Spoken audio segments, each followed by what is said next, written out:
let's see, or it could be 11, but I think more it's either 20 or 21. Bhante, I have a question about the difference between karma and causality, or Yeah. if there is one. For instance, you mentioned the example of a mosquito. Yeah. And maybe one could say, well, if you choose to be in a place where there are mosquitoes, and then you leave your arm bare, and there's a mosquito in your room, then, well, there it is. But is that describing karma or just causality, or is there a difference? Let's say karma is one particular order of causality. Like there are different layers or different orders or dimensions of causality. So, I mean, if I throw a ball against the wall and the wall bounces off the wall, that is a kind of causality. It's not karma. I mean, of course, in my throwing the ball, that's an act of volition. But the fact that the ball will bounce off the wall, that's not a karmic result. That is just an event that's due to the laws of physics. In fact, like the commentaries distinguish 5 orders of causality. One is called the order of pure physical causality. If rain falls on the top of a mountain, it's going to flow downwards. If the temperature gets hot, water will evaporate. So all of those are physical events, causal events, but they're not due to karma. The second order of causality is, call it the order of biological causality. So simple example, if you plant orange seeds, you'll get orange trees. If you plant apple seeds, you get apple trees. If they're more complex, if you have particular genetic makeup and 2 people with different genetic makeups unite, then the child will inherit the genome of the 2 parents in some combination. So that's purely biological causality. Another is the order of purely psychological causality. Different psychological factors will cause different psychological states to arise. So that's an order of causality. It's not necessarily karmic. Then there's the level of what is called dharmata causality. This would be maybe the links of dependent origination, the connection between them, the fact that all conditioned things are impermanent, all conditioned things are bound up with dukkha, everything is not self. This is purely dharma causality. So karma causality is the order of causality according to which, as I said, our volitional actions come back to us in some way that reflects the moral nature of the volition behind the original action. So taking the case of somebody who goes into an area infested with mosquitoes and he gets bitten by mosquitoes, that's not necessarily the result of karma. Though it could be, this is looking at it from a micro level, that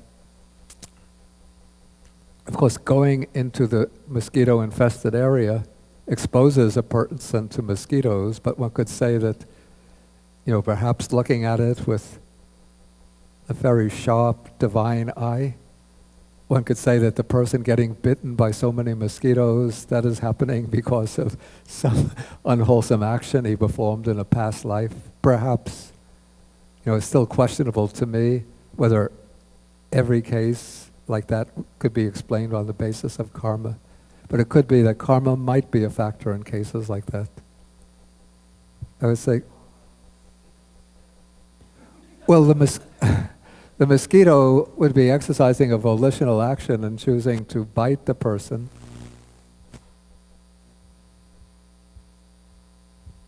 May I ask one more question? Yeah.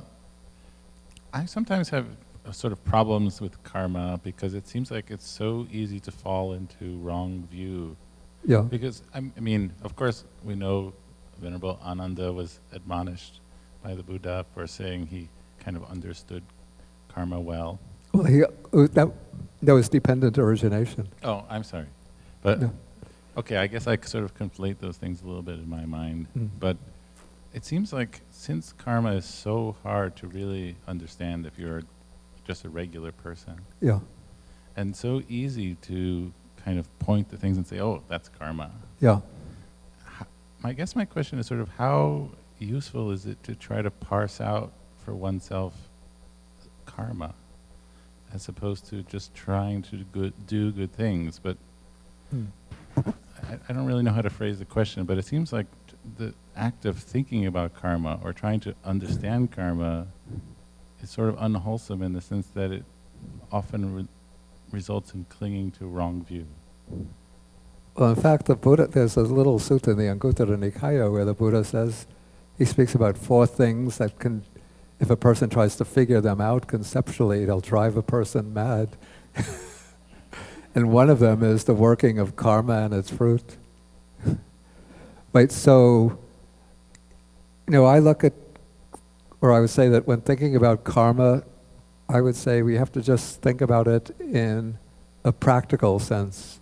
Not try to figure out all of the details of the workings of karma, or whether this event or that event is due to karma, but the points I explained, that understanding that karma is volition, our intentions, our volitions, which come from our choices, that we can understand that the choices we make can be unwholesome or wholesome, depending on what underlies them, the motives, whether greed, hate, delusion, or any of the associated defilements, or non-greed, non-hatred, non-delusion, or any of the associated virtuous qualities.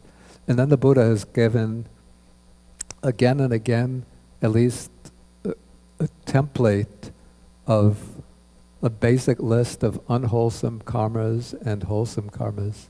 So the unwholesome karmas, we have the 10 unwholesome deeds, killing, stealing, sexual misconduct, false speech, divisive speech, harsh speech, idle chatter, covetousness, ill will, and wrong view. And then we have the 10 wholesome karmas, opposite to that. And you find those, Majjhima Nikaya number 41, well elaborated in Majjhima Nikaya number 41, and then number of suttas in the Anguttara Nikaya elaborate on them. So we can see that this is the basic scheme, and also actions that are similar to those in the basic scheme. We could understand unwholesome and what is wholesome. And that, for me, that's sufficient. If somebody wants to figure it all out, go ahead. I don't find that necessary. Hey, Bhante, in regards to your previous comment, what is the sutta in the Anguttara Nikaya where he talks about the 4 things About the 4? The 4 things that will drive a person mad?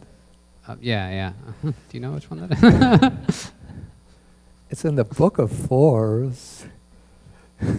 Somehow the number 77 just pops into my mind.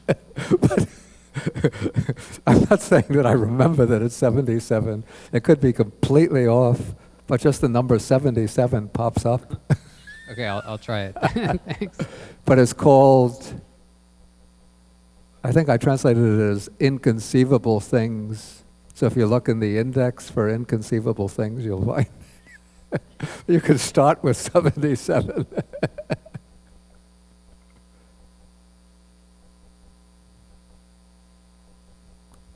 Nobody has the Anguttara Nikaya with them? Oh, wow.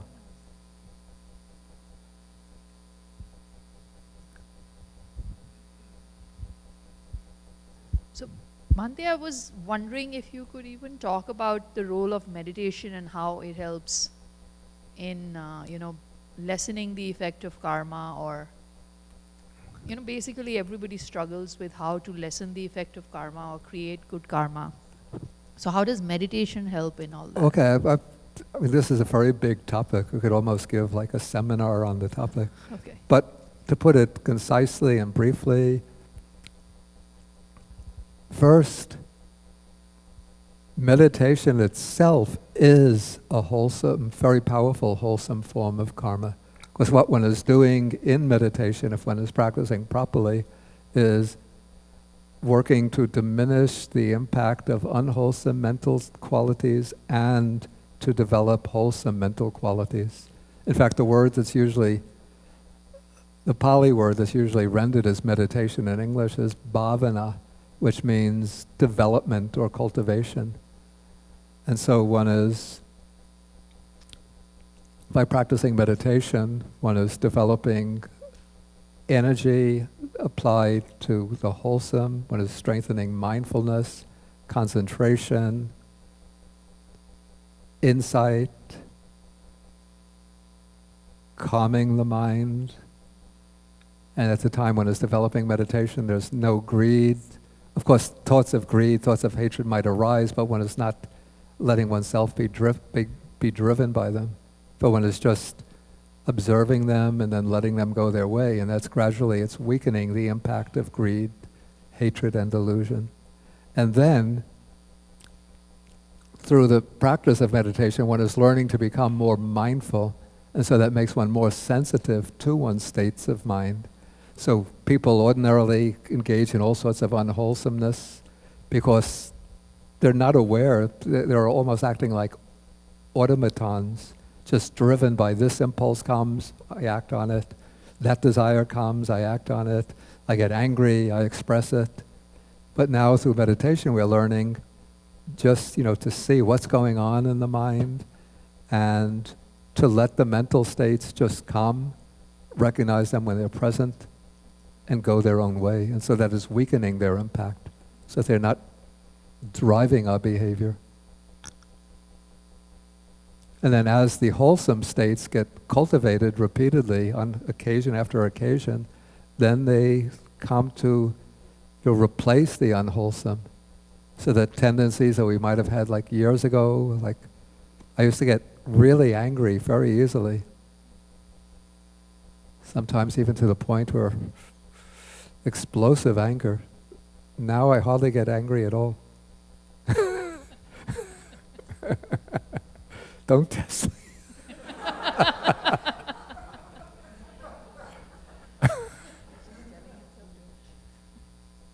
Did you find that sutta? 77! Wow!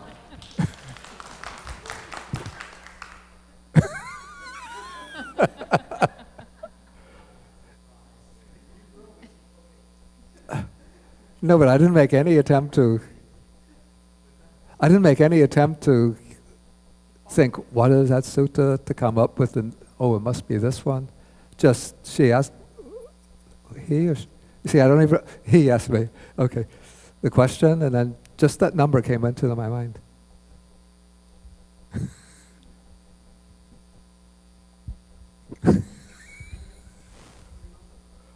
What is that? A lottery number. I have.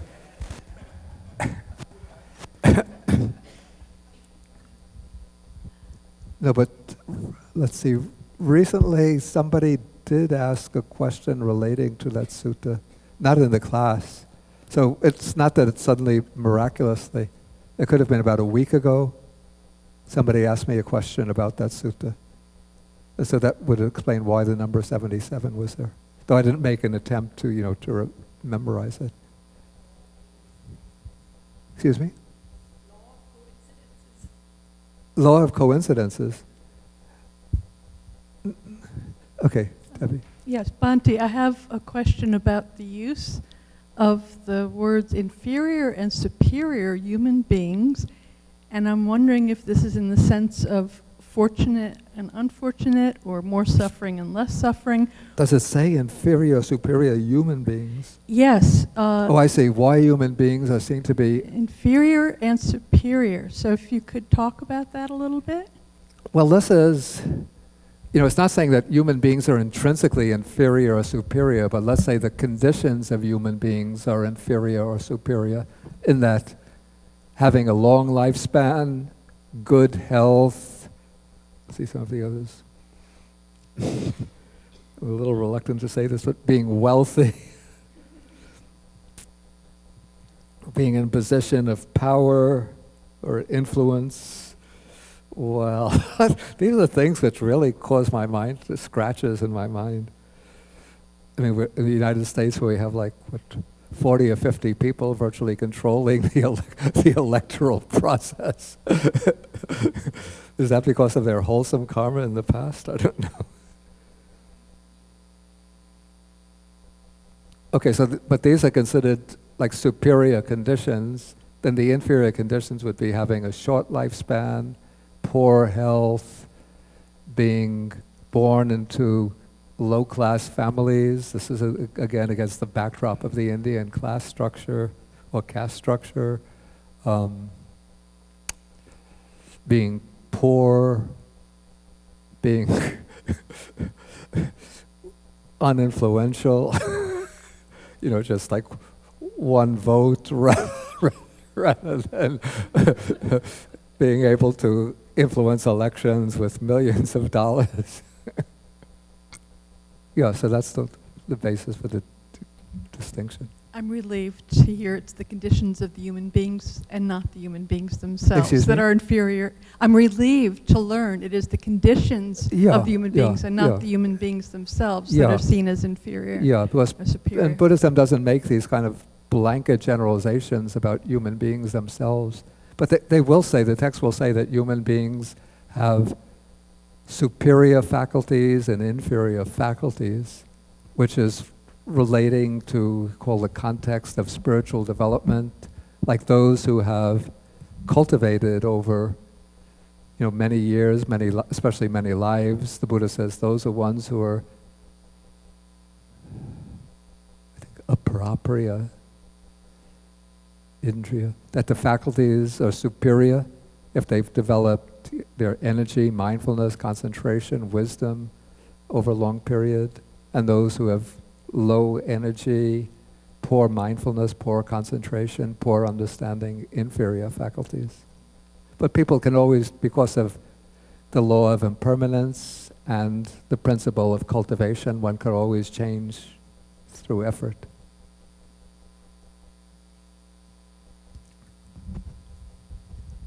Bhante, I thought to be reborn into the heavenly world, one needs to cultivate meditation. But according to the sutra, it seems to me wholesome deeds, wholesome karma. For rebirth in the heavenly world. Yeah, is meditation necessary? In the Buddhist cosmology, the heavenly realms are divided into 3 layers, according to the 3 realms. So there are the sense sphere heavenly realms, the form realms, which are or the Brahma world, and then there is the formless heavenly realms, or formless divine realms. Okay, to be reborn in the sense sphere heavenly world, meditation is not necessary, though if one develops meditation, then of course one is strengthening wholesome qualities, so that will facilitate one's ability to gain reborn in the heavenly worlds. But the essential conditions for rebirth in the sense sphere heavens would be the practice of generosity and morality. Though if one does develop meditation, particularly from a Buddhist framework, the devotional meditations, like the 3 recollection of the 3 jewels, and the 4 divine abodes, those will tend to lead to a heavenly rebirth, providing those meditations providing that they don't bring the full attainment of jhana. Okay, to get reborn in the form realm heavens, or the Brahma realms, one has to develop meditation. One has to develop samatha, tranquility meditation, the jhanas, because those divine realms are sort of the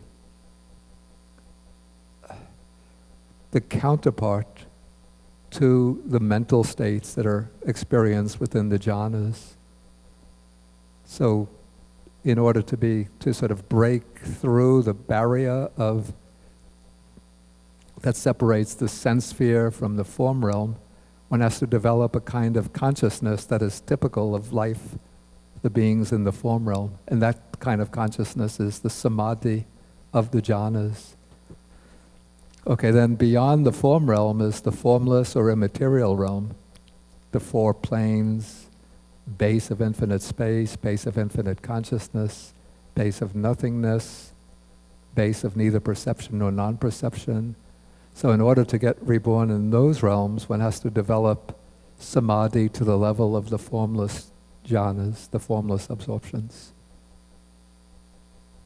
So it's those meditations which are actually creating the karma that leads to rebirth into those realms.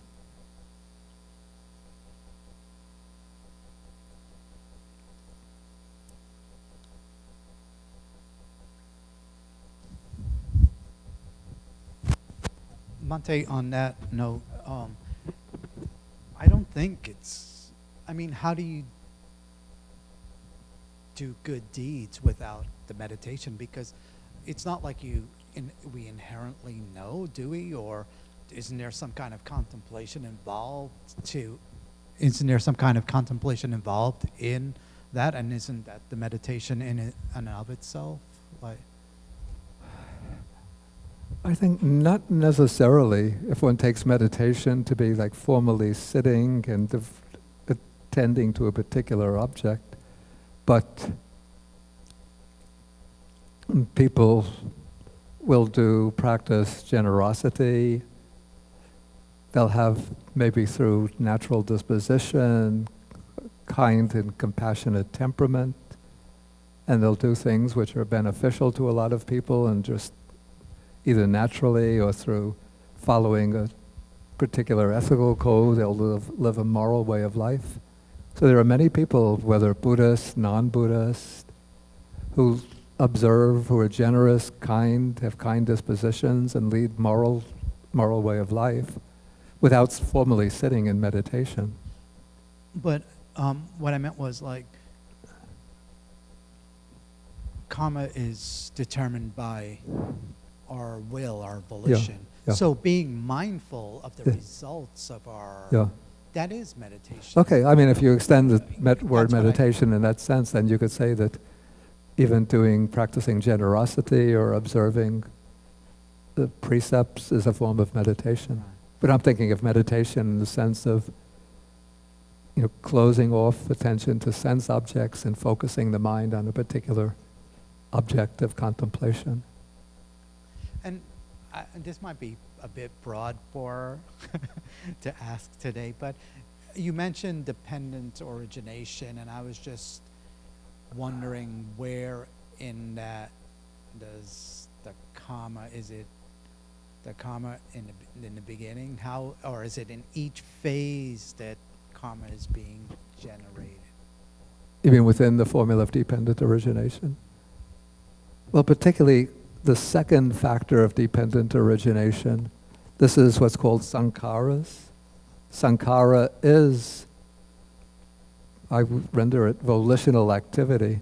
So it's the sankharas that are conditioned by ignorance that create the karma that generates consciousness, and that consciousness is the consciousness arisen through the fruition of the karma.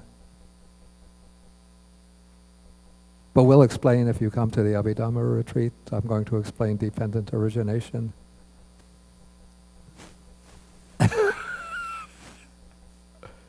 Maybe we move to Madison Square Garden this year.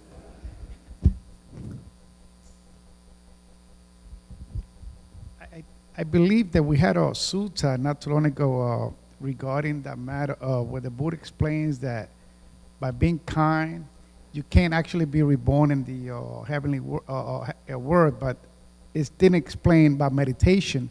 He just meant to be kind and this. I mean, of course, and giving, but it never explains that you have to meditate only. It explains in your daily life how you live. Yeah. Right.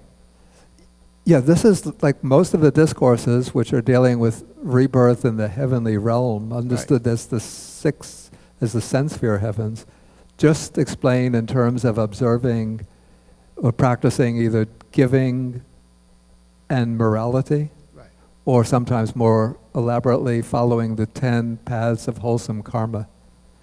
Usually the explanation doesn't bring in the deliberate practice of meditation, what we would call sitting meditation.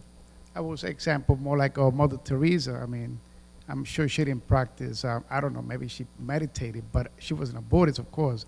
And I remember reading a book, and she stated that. Reading who? I read a book about a father from the Vatican, was really close to her. She sent letters to the Vatican father, and he stated that she mentioned that she questioned God. And if there's no God, there's no soul, there's no self. In other words, she was questioning that because since she was not practicing meditation, she was seeing the self. And I guess through that practice, she realized that there is no self, there's no God. So she started questioning those in those letters. So getting back to the point of charity and goodwill is that she did a lot of great things. Yeah, she didn't advance in a meditative state, or even found that there's no self. Yet, I'm sure she's going to be reborn in the heavenly, in heavenly realms. Yeah. I think. I think that's likely. But she must have been practicing some form of what they call contemplative prayer, which is really samadhi, right? We would call it a form of meditation.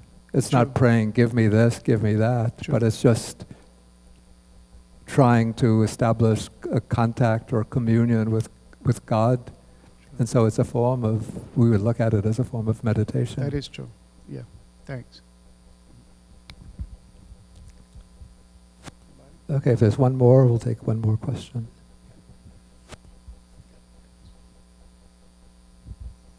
So, just from my experiences, I'm very new to Buddhism. This is just my interpretation, that you can still be in a meditative state.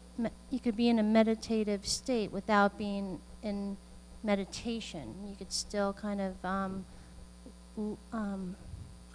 be in that wholesome place even without just sitting and being still. Like, I feel that I can be in that state for a good amount of time, and I'm blessed that I'm able to feel that.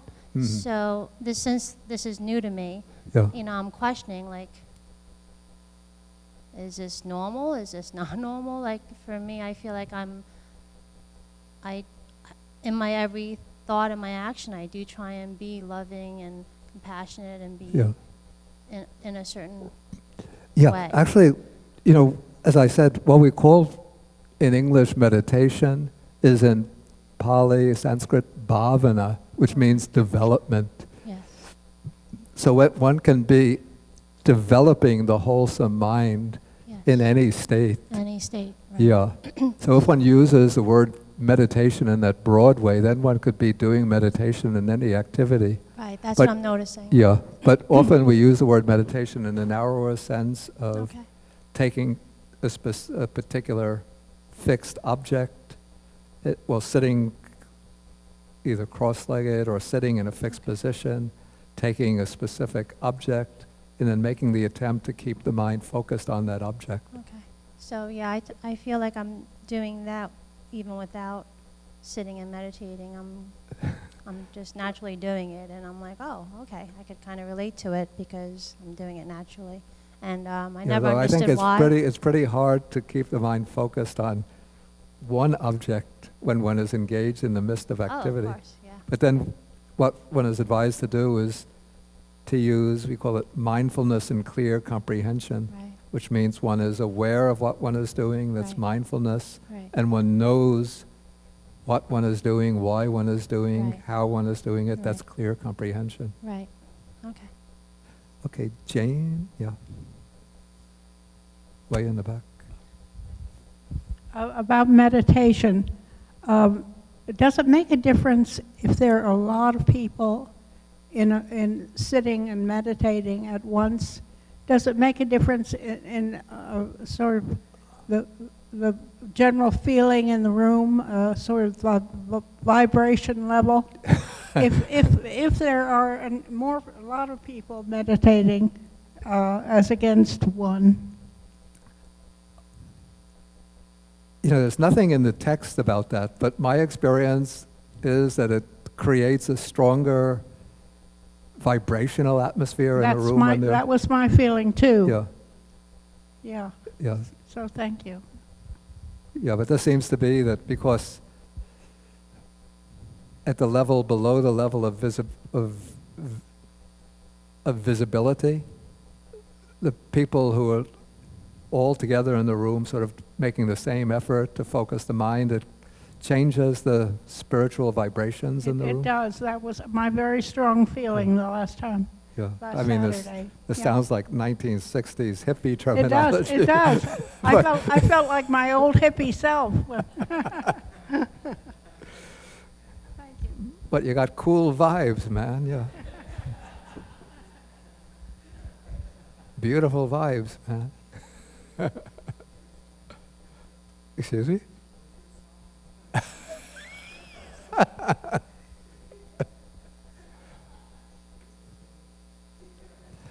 Okay. Vibhanga means analysis. Okay, so let us then end for the day. We could end with 3 half bows to the Buddha. And next week we'll come back and take the rest of the sutta, which might generate a little controversy. I think the Koch brothers like that part of the sutta. And